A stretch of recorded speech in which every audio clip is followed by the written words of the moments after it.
going on, everyone? My name is Andrew, and welcome to Real Estate Basics. This is episode 3, and today we will be discussing cash-on-cash return. The previous episode, episode 2, we went over cash flow, so if you missed that, please go back and take a look. So we will be getting into what is cash-on-cash return, and I'll show you how to calculate it. I'll provide you with some example calculations. And at the end, I'll go over the upcoming video topics, so you know what's coming. And I'll wrap it up with my favorite real estate investing tips. So why is cash-on-cash return important? Well, like previously stated, there are a lot of different factors you have to take into account when deciding whether or not investment property is going to be a good deal. Cash-on-cash return is one of those factors, and in my opinion, it's one of the more important factors. But I'll show you one of my examples why it shouldn't be your only factor that you take into account. So simply, cash-on-cash return is just your annualized cash flow divided by your initial investment and times 100% to get that in a percentage. Where your initial investment is represented by your down payment, your closing costs, and any initial rehab that you may or may not have to do to get the property livable before tenants can move in. Now this return will represent the tangible return on your initial investment. So this is the amount of money in a percentage, right, that you're getting back on your initial investment. Let's get right into an example. So let's say you had a long-term single-family rental. And if you go back to our last episode, this example had a cash flow of $249 a month. Purchase price is $150,000, down payment. We did a conventional loan, non-owner occupied, so the lender required us to put 20% down. And closing costs in this example, they worked out to be approximately 4% of the purchase price, $6,000. And we had to do a little bit of rehab before we were able to rent it out. So we had to put $10,000 into this deal. So total money invested, if you add this all up, comes out to $46,000. Now our monthly cash flow is $249. So let's first get our annualized cash flow. What that means is you basically take your monthly cash flow and you multiply by 12. So in this case, it comes out just shy of $3,000. Now remember, your cash flow takes into account your reserves, such as maintenance, vacancies, and CapEx. If you're not quite sure what I'm talking about, please go back to the previous episode and I'll explain it all there. So with our annualized cash flow and our total money invested, we're now ready to calculate our cash-on-cash return.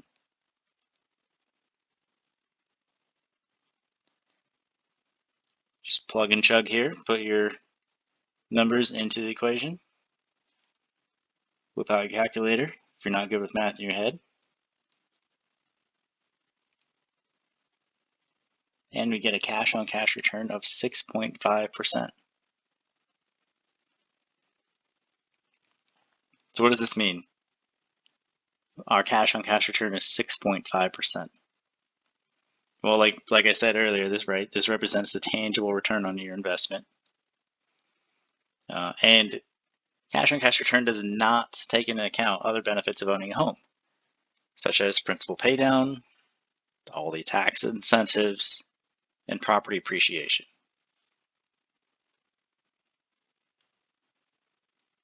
There is another calculation that we can do to determine your total return on your initial investment, but we won't be covering that today. So 6.5% cash-on-cash return, is that good? Is it bad? It's just okay? Well, it depends, right? A lot of people will point you to the S&P 500 average annual return being approximately between 8 and 10%.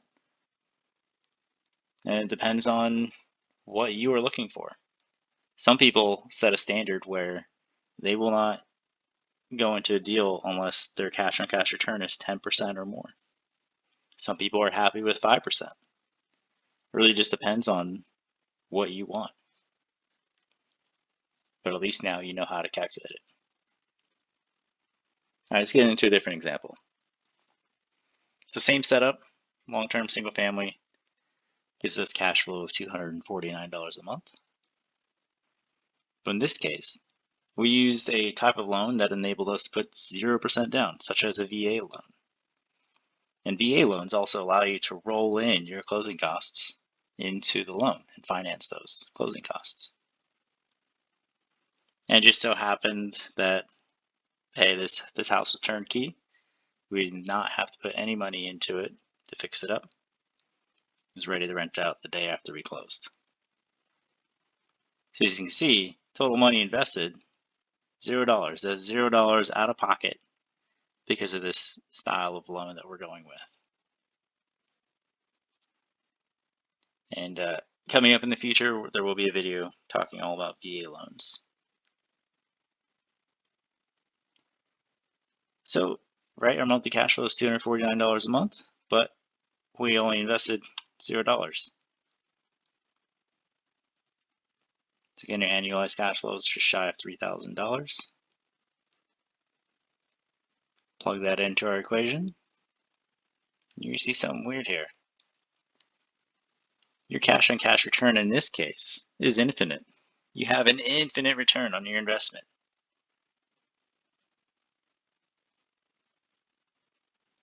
Does this mean it's the best investment ever? Perhaps, but not necessarily, right? It just means that you put zero money into the deal and you made some money off the deal. You would have an infinite return if your annualized cash flow was $1 or if it was $1 million, right? That's why cash on cash return is just one of the many factors you need to take into consideration, right? Because is it worth managing a home if you're only going to make $1 at the end of the year? Probably not. But in that case, your cash on cash return is infinite, right? So you can start to see how there's these different factors that you have to put in together before you decide if a deal is going to be good or not. And there are many other factors to consider other than cash flow and cash on cash return, which are coming up a little bit later. Okay, so the next upcoming video topics, I'm going to show you my Excel calculators for cash flow and cash on cash return. And those will be free. You'll be able to download them and use them however you want. And there will be one video for single family, one for multifamily, and one for short-term rentals because I have different Excel calculators for each of those. And those videos, I'll walk you through what information you need to use the calculators and what information you get out of it. After that, we'll get into the complete single family rental analysis. So I'll tie in a handful of other factors you have to take into consideration when deciding whether or not a deal is going to be a good deal for you. We'll get into the tax advantages of owning real estate and how owning real estate can actually save you money. Then we'll cover a myriad of different real estate investing strategies that I'm aware of. There are probably many more, which is why I am still learning every single day by listening to podcasts and reading books in my free time. And after that, we'll get into bookkeeping and how I do it. I'll show you in Excel what are the items that I keep track of, how I use Excel to do that, and I'll give you a free template of my bookkeeping tracker that you'll be able to download for free. All right, and my favorite real estate investing tips. All right, remember, this is a get rich slow game. In my opinion, you gotta have 3 things to be successful. You have to have patience, you have to study, and you have to take action.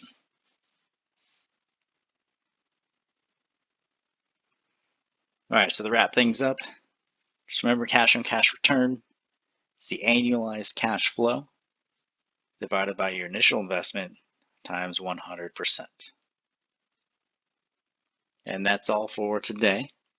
If you like this content, please like and subscribe, and stay tuned for more. Take care.